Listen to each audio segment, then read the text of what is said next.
If you finished Hollow Knight, were left with that emptiness in your chest, and to this day still catch yourself listening to the soundtrack and remembering the game's areas, this video is for you. Today we're going to dive into 10 new games that promise to scratch that itch, whether through dense exploration, precise combat, or that mysterious atmosphere that keeps you hooked until dawn. Some follow a vibe very similar to Hollow Nest, others venture down completely different paths, but all have something special that can hook anyone who loves challenging Metroidvanias. So get comfortable, because if Hollow Knight became one of your favorite games, there's a good chance you'll find your next addiction right here. Emberfall is a Metroidvania that anyone who loved Hollow Knight needs to know about, but with a twist that mixes roguelite and survival elements, making it a unique and dynamic experience. In it, you control Kali, a character who fights endless waves of enemies inside a citadel on the verge of collapse. And your goal is to escape within a 10-minute time limit. The gameplay offers fast-paced and challenging action, with responsive controls and a constant feeling of tension, drawing an original mix between the skill-based exploration typical of Metroidvanias and the frenetic pace of roguelike games. One of Emberfall's most striking differentials is its automatic combat mechanic, which, although strange at first, adds a different strategic layer for those accustomed to the traditional manual combat of Hollow Knight. You need to focus on positioning, dodging, and timing to survive and gain XP. Skills can be unlocked and improved run after run, which encourages you to learn from each attempt and improve progressively. With the play, die, learn, repeat formula, this progression has a Metroidvania feel, as it's necessary to unlock certain abilities to advance. Something worth highlighting is how Emberfall brings a hybrid system with clear influences from Vampire Survivors, where you need to face continuous waves of enemies within a limited time. The way the game mixes this time pressure and survival creates an experience that keeps the adrenaline high, different from the more exploratory and calm pace of Hollow Knight, but with an intense and very satisfying challenge for fans of challenging games. Visually, Emberfall adopts a well-crafted pixel art that manages to capture a dark and mysterious atmosphere, reminiscent of the charming style of classic Metroidvanias, like Hollow Knight. The design of the enemies, the scenarios, and the skill effects stand out, delivering a visual package that emulates that underground, secret-filled vibe that fans of the genre die for. The music and soundtrack accompany this vibe with a composition that adapts to the game's progress, making each advancement and each conflict feel more epic and intense. The combination of audio with the on-screen action reinforces immersion, making the short matches a memorable and addictive experience. If you're a fan of Metroidvanias, especially that challenging Souls-like style that Hollow Knight offers, Emberfall is a mandatory recommendation to add to your list. It's a game that challenges you to think fast, master your skills in an environment where survival depends on your real-time ability and how you manage upgrades and old strategies, but without losing that essence of exploration and discovery that every Metroidvania carries in its blood. It's definitely a title that deserves your attention if you want something new, in the same spirit that made you love Hollow Knight.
Abandon is a Metroidvania that offers an experience that might seem a bit slower and more strategic than Hollow Knight, but manages to captivate those who enjoy complex challenges and a very rich combat system.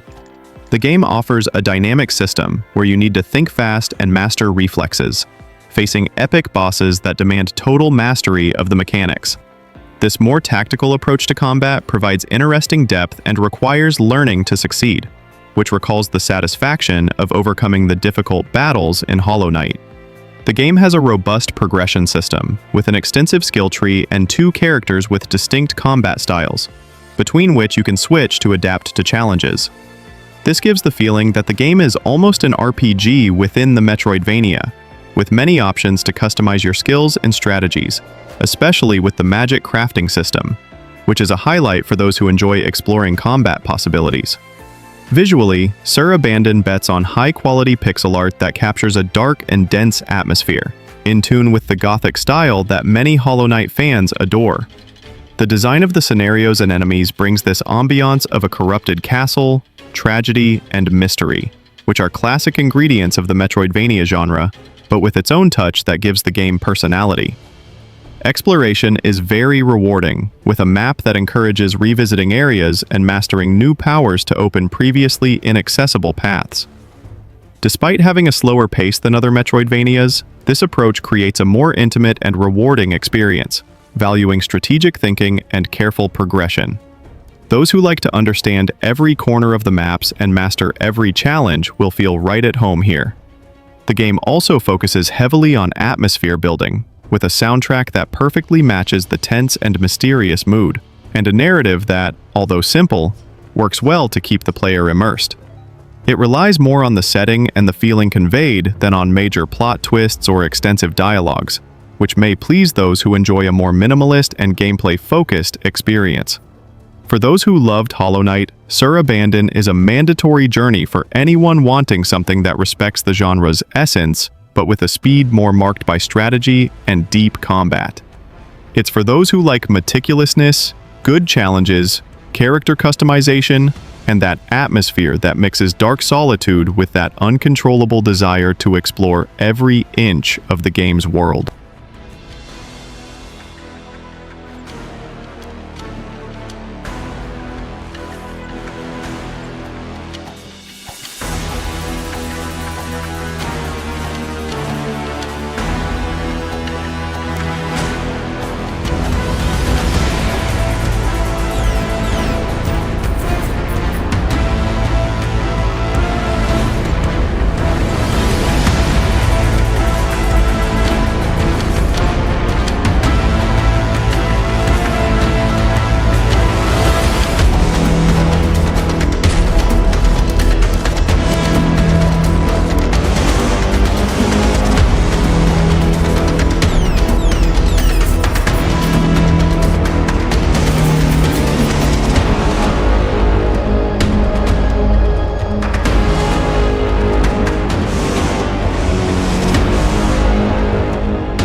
Emerald Dream Sanity Platformer Quest is a 2.5D Metroidvania that mixes elements of platforming, adventure, and a rich plot in a dark fantasy universe.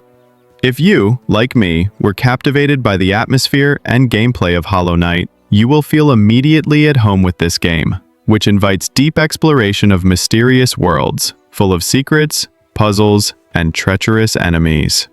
The differential here is the narrative that changes according to your decisions, which makes each playthrough a unique experience. The combat in Emerald Dreams has a fluid feel, but the game also incorporates a sanity system, which affects the character's perception of the world and unlocks new possibilities and paths in the story. This mechanic adds a psychological layer to the gameplay, where mental state directly influences what you experience, something that makes the game more immersive and complex than it first appears, which fans of Metroidvanias with dense narratives will love. Visually, the game delivers polished pixel art with 2.5D details that bring a rare depth effect in this type of game, and which manages to capture that dark and charming touch typical of the most praised Metroidvanias. The varied environments create a setting that ranges from dark forests to scary caves, complemented by a soundtrack that perfectly matches the game's tense and mysterious atmosphere. The game is known for including puzzles that go beyond the conventional, asking the player to look for clues even outside the game's own environment, bringing a more interactive and original experience. An invitation for the more curious mind to explore all corners of this dark universe. This greatly increases that classic sense of discovery typical of Metroidvanias, but with a very personal and creative signature. For those who enjoy the feeling that every choice matters, the multiple ending system in Emerald Dreams balances the branching narrative with gameplay, making it clear that you are shaping the story as you progress. This approach gives it an extra charm for those who like replayability and narrative exploration, guaranteeing countless hours of dedication to understand all the nuances and possible outcomes. If you're a fan of Hollow Knight and are looking for something new, but that maintains that climate of mystery, challenge, and depth, Emerald Dreams Sanity is a gem that deserves your time. With its mix of adventure, platforming, complex narrative, and dark atmosphere, it manages to be both familiar and innovative, offering a Metroidvania experience that truly pulses with its own life, and, while you play, leaves you fascinated by the richness of its worlds.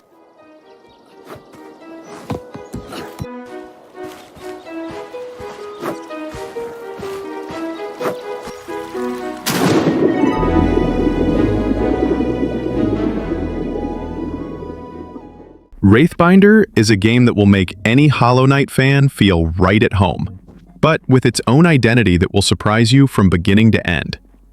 The game mixes the deep exploration and skill progression typical of Metroidvanias with the adrenaline and unpredictability of a roguelike, creating a unique experience that hooks you in every run. With each playthrough, you face a procedurally generated world, which means it will never be exactly the same, but always full of secrets, new weapons, and abilities to discover. What caught my attention the most was the necromancy mechanic and the spirit-based skill system. You not only evolve your character with classic upgrades, but you can also summon and control the souls of the dead, creating combinations of powers that completely change how you face challenges. It's as if each run were a new opportunity to try different strategies. And that reminds me a bit of the feeling of discovery that Hollow Knight provides, but with a touch of dark magic and personality. The game's atmosphere is dense and engaging, with a stylized look that mixes medieval and supernatural elements. The scenarios are detailed, and the soundtrack perfectly complements the mood of mystery and danger. The combat is fast, requiring reflexes and strategy, and each enemy has unique behavior, which makes every encounter feel like a new battle of wits. It's not just about mashing buttons. It's about understanding the game's rhythm and learning from each mistake. What really won me over was the sense of progression.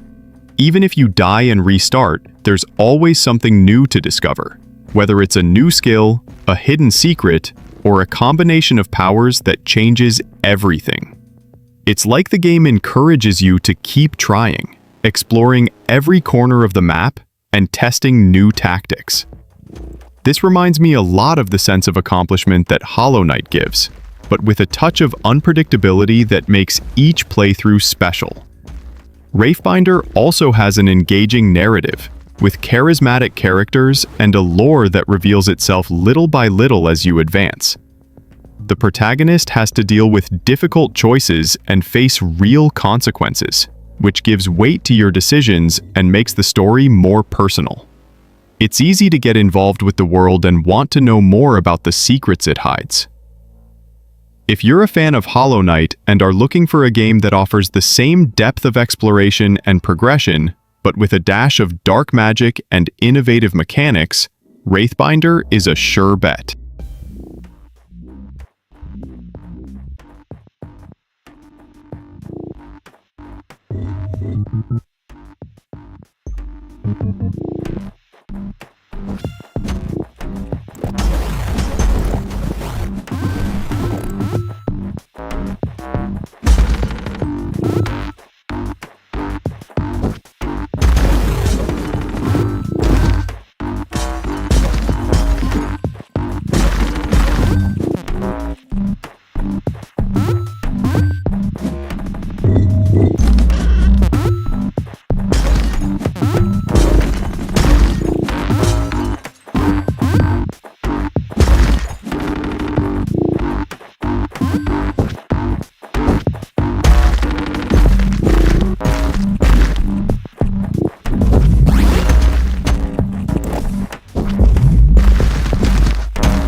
Lunaris is a Metroidvania that promises to deliver everything Hollow Knight fans are looking for.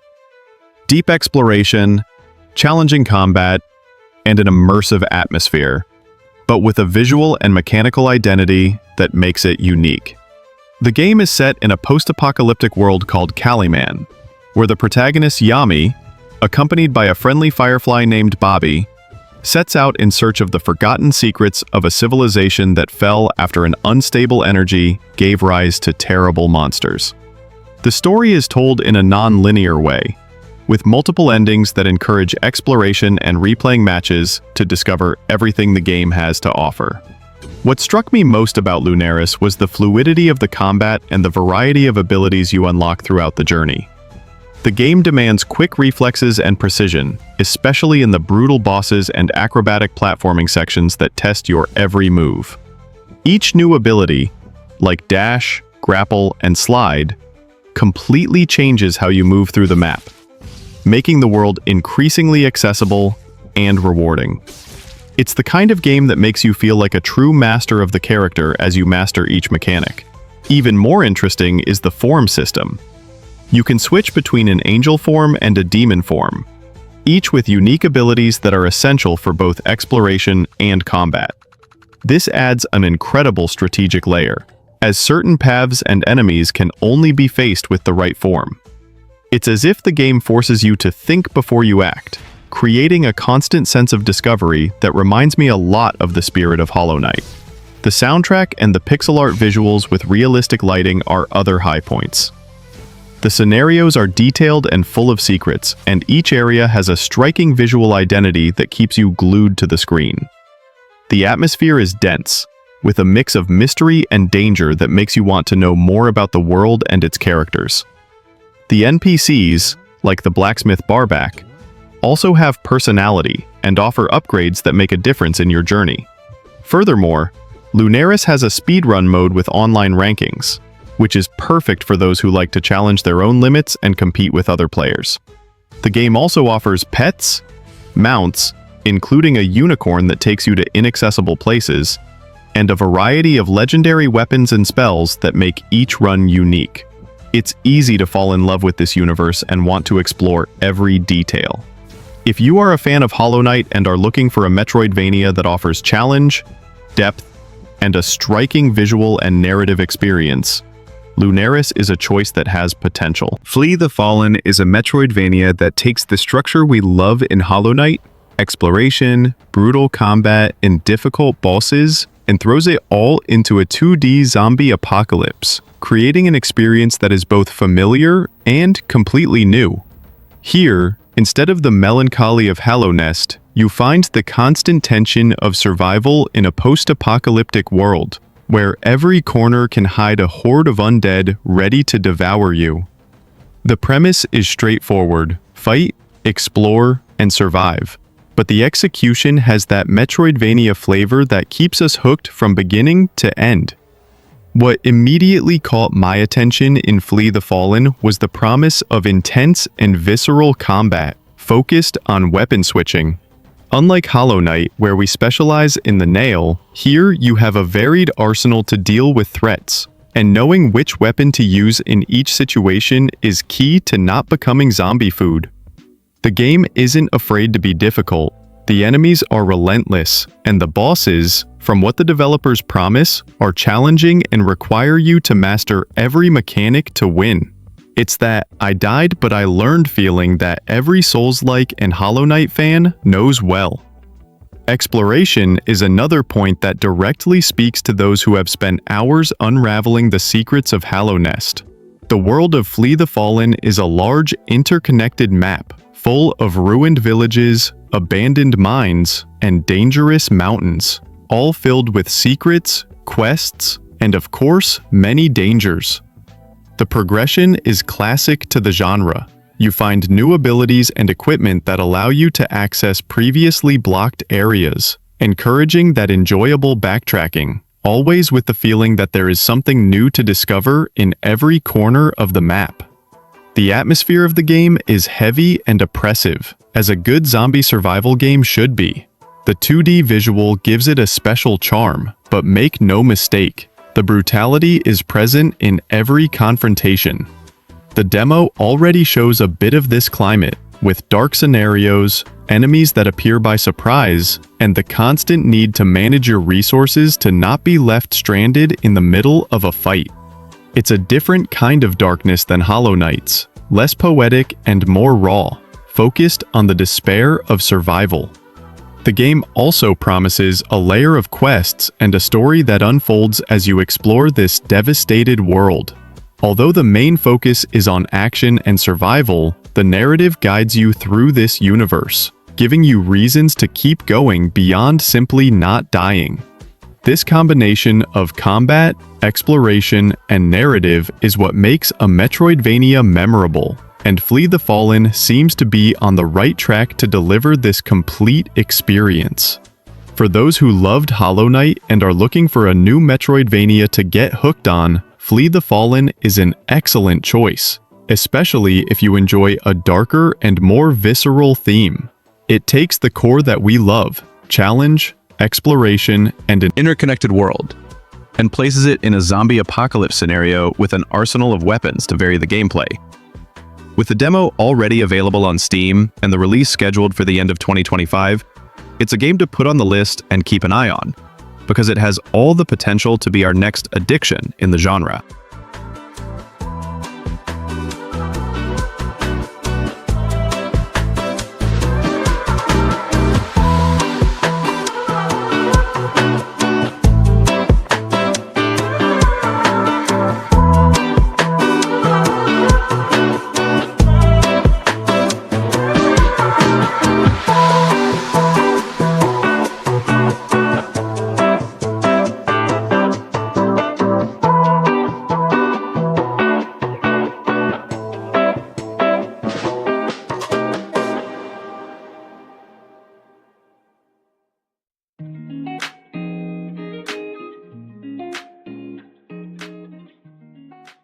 The perfect pencil is exactly the kind of Metroidvania that makes any Hollow Knight fan perk up their ears. It takes the combat and exploration we love, but puts it all inside a bizarre, hand-drawn psychological trip that deals directly with anxiety, fear, and personal growth. You control John, a guy trapped in a surreal world with a camera head, walking through landscapes that seem more like metaphors for emotional states than traditional levels. Always following a distant glow, as if it were that stubborn hope that won't go out. It's a game about getting out of a dark place in the mind, but without giving up on being a Metroidvania with an interconnected map, shortcuts, and secrets in every corner. What makes the perfect pencil so special is how it mixes the structure and feel of Hollow Knight with the emotional intensity of Celeste. Here, every area you explore is designed to represent emotions, traumas, and different ways of dealing with fear. So it's not just a new biome, it's almost like entering a piece of the protagonist's head. Exploration continues to be that delightful loop of finding abilities, opening new paths, and returning to old areas to discover secrets, but with the constant feeling that each discovery says something about the character, and inevitably, about you too. The combat follows the style that those who loved Hollow Knight enjoy: precise, responsive, and punishing if you slip up, only with a more psychological and introspective touch. The enemies have strange, sometimes even uncomfortable designs, as if they were distorted versions of childish adults, internalized fears, and bizarre authority figures, which fits perfectly with the emotional prison mood the game wants to convey. The idea is to keep you in constant tension, but always with that feeling of, if I learn the pattern, I can do it, which meshes very well with those who learned to love difficult bosses and intense encounters in Hollow Knight. A detail that really stands out is the analysis mechanic. John isn't just a fighter, he's an observer. The camera head isn't just aesthetic. You use the ability to analyze NPCs, objects, and the environment itself to extract information that unlocks different dialogues, alternative paths, secrets, and even influences the story's direction. This makes the game reward curiosity and empathy, not just mechanical skill, and creates that feeling that you are truly reading the world, not just passing through it. Visually, The Perfect Pencil is the kind of game that looks like a sketchbook from someone who put all their inner demons on paper. Everything is hand-drawn, with a style that mixes the cute, the strange, and the unsettling, creating a perfect contrast between moments of levity and scenes that seem straight out of a stylized nightmare. Add to that a soundtrack that keeps up with this emotional roller coaster, alternating between melancholic, tense, and even cozy tracks, and you have a package that Grips you as much for its gameplay as for its atmosphere. Thinking of those who loved Hollow Knight, The Perfect Pencil seems like that natural next step for those who want something familiar, but more emotionally daring. It maintains the interconnected map, ability-based progression, and sharp combat, but places it all within a narrative about mental health, self-knowledge, and facing one's own inner monsters, with a planned release for PC and Nintendo Switch in early 2026. If you like a Metroidvania that isn't afraid to be weird, personal, and intense, this is one of those games you'll want to follow from its launch. And, of course, introduce as the psychological Metroidvania that anyone who loved Hollow Knight needs to play.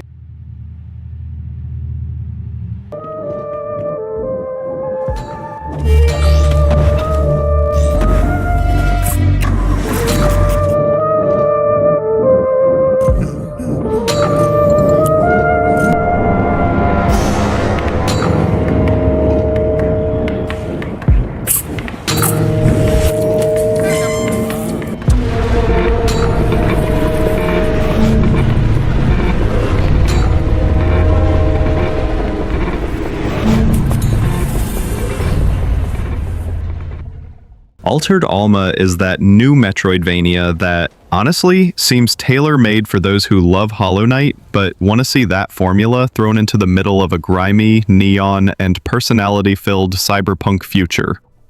Here you control Jacqueline, a mercenary trying to survive in the chaotic streets of Neo-Barcelona, a futuristic city where megacorps, gangs, and rotten politics mix with advanced technology and very human dramas.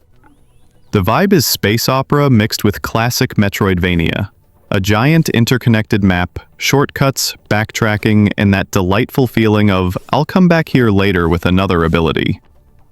What immediately catches the eye is the contrast between the brutality of the combat and the elegance of the neon pixel art.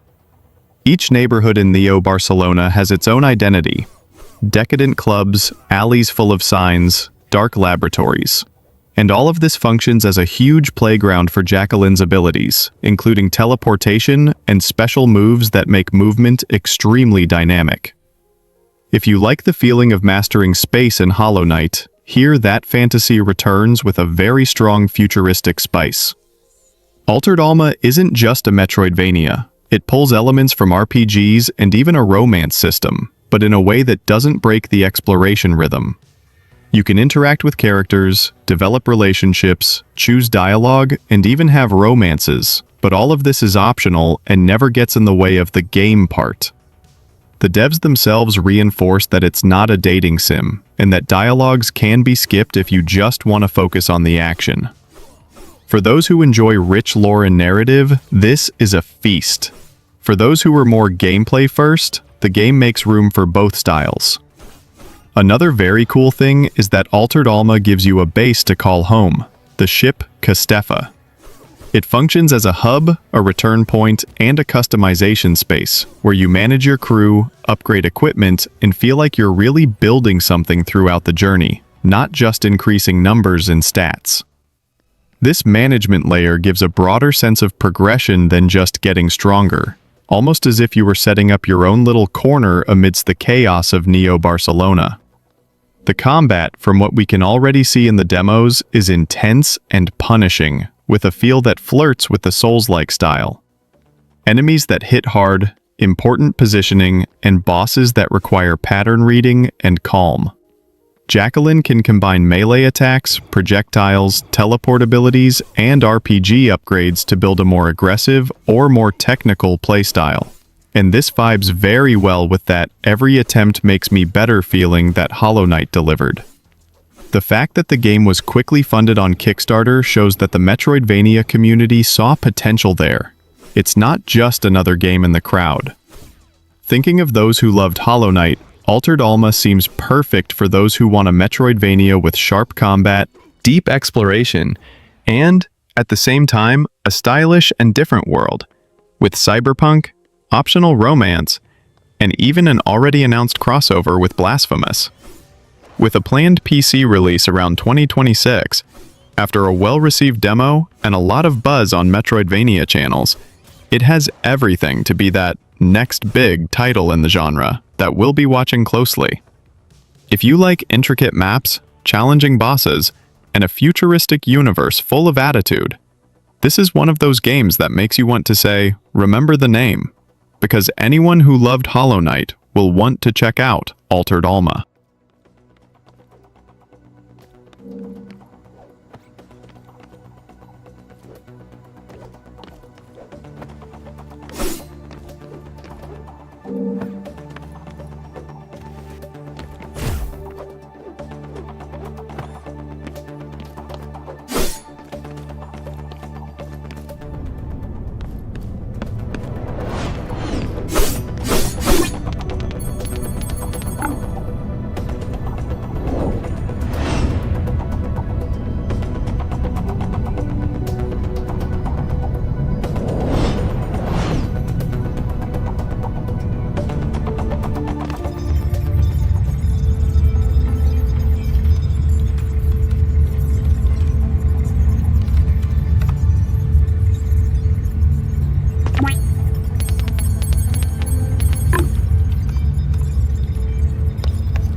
Shade Protocol is exactly the kind of Metroidvania that makes anyone who loved Hollow Knight pay attention instantly.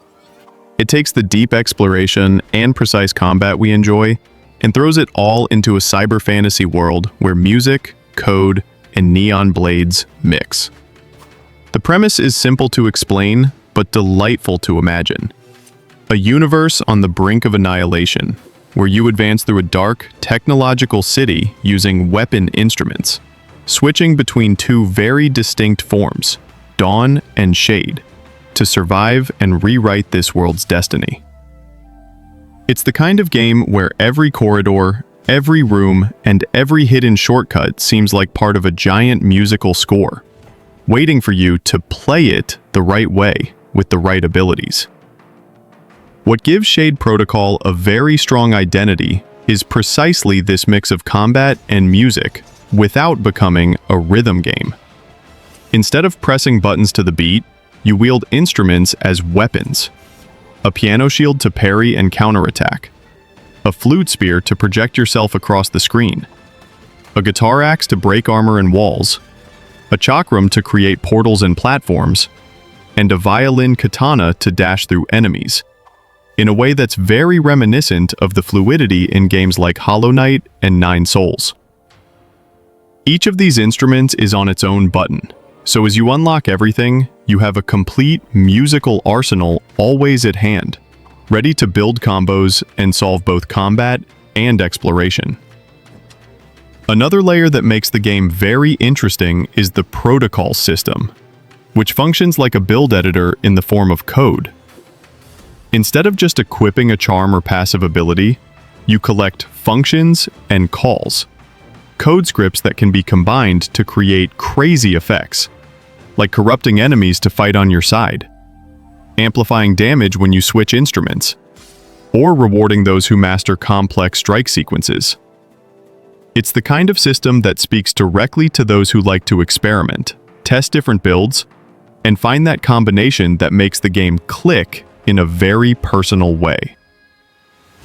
The setting is another point that, honestly, meshes perfectly with those who enjoy worlds full of atmosphere like Hallownest. The vibe here is a cyberpunk city in ruins, full of layers of platforms, giant buildings, neon ads, and a constant end-of-the-world mood, but with an almost poetic touch because of the music and the concept of rewriting reality with code. The 2D art and the use of strong colors create a very stylish eternal night feeling, and the fluid mobility, dashes, well-tuned jumps, creative use of instruments, turns the scenario into a vertical and horizontal playground, just the way Metroidvania lovers like it. Shade Protocol also promises a more elaborate narrative than the basic kill the big boss and save the world. The devs talk about an intricate story, with choices, memorable characters, and a universe that mixes 2D game nostalgia with more modern themes. And they've even commented in devlogs how the game is being adjusted with community feedback, with dozens of updates since the announcement. The idea is that you discover what this Shade Protocol really means, who is pulling the strings behind the imminent destruction, and to what extent rewriting code is really fixing the world or just masking deeper problems. Thinking of those who loved Hollow Knight, Shade Protocol fits perfectly into that space of, I want another deep Metroidvania but with a completely different flavor. It keeps the core we like: interconnected map, technical combat, challenging bosses, skill progression that opens paths, but throws it into a cyber fantasy setting, adds weapon instruments, a code-based build system, and two forms, Dawn and Shade, that change the combat and exploration dynamic. Constance is the kind of Metroidvania that, just by looking at it, those of us who are Hollow Knight fans already feel a connection, but it manages to be much more than just another one in the genre. The game puts you in the shoes of an artist with a magical paintbrush, trapped in a colorful but crumbling inner world, a visual representation of her own declining mental health. The premise is already powerful and pulls you into a journey that mixes the addictive exploration of a Metroidvania with the emotional depth of games like Celeste, all wrapped in hand-drawn 2D art that is simply beautiful. What makes Constance shine with its own light is the paintbrush mechanic, which is brilliant and changes everything. You use paint not only to attack, but to interact with the world in very creative ways, almost like a mix of Hollow Knight and Splatoon. You can create paint platforms to reach high places, dive into pools of paint to pass through walls, dodge attacks, or even use the paint to ricochet off spikes, turning the environment into a large platforming puzzle. This fluidity between combat and exploration, where the same tool serves both purposes, is what gives the game a unique and super dynamic feel. The combat is fast, precise, and has that satisfying weight we love in Hollow Knight, where every hit and every dodge counts. Constance's movement is described as the frenetic brushstrokes of an artist in a state of flow, and this agility is essential to survive. An important difference is that the basic attack is more directionally limited than in Hollow Knight, which forces you to use the paint abilities more and think more strategically in each confrontation, instead of just spamming attacks in all directions. The world of Constance is a huge non-linear map, divided into 6 unique biomes, where each one represents a piece of the protagonist's psyche and history. If in Hollow Knight we explored a ruined kingdom of insects, here we explore the corners of a mind in conflict, full of secrets, shortcuts, memorable bosses, and NPCs that symbolize different aspects of her personality. The atmosphere, despite being colorful, has that melancholic and decaying touch that grips us, encouraging curiosity to find out what happened there. The game also brings two mechanics that are a punch to the gut. They're so brilliant: corruption and the death system. Using too many paint abilities at once overloads Constance, applying negative effects that only go away when you meditate at a checkpoint. A perfect metaphor for burnout. And when you die, the game gives you a choice: return to the last checkpoint with full health, or respawn exactly where you fell, but with only 60% of your health, forcing you to decide between safety and the stubbornness of trying again, even weakened. For those who loved Hollow Knight, Constance seems to be the natural evolution. It has the exploration, combat, and beauty we look for, but with an extra layer of thematic depth and Super original mechanics. It's a Metroidvania that wants to tell an important story about mental health without giving up on being a challenging and fun game. With a release set for November 24th, 2025 on PC and in 2026 on consoles, and with a demo that has already made everyone fall in love, Constance has everything to be the next big name that we'll recommend to everyone who asks. And after Hollow Knight, what do I play?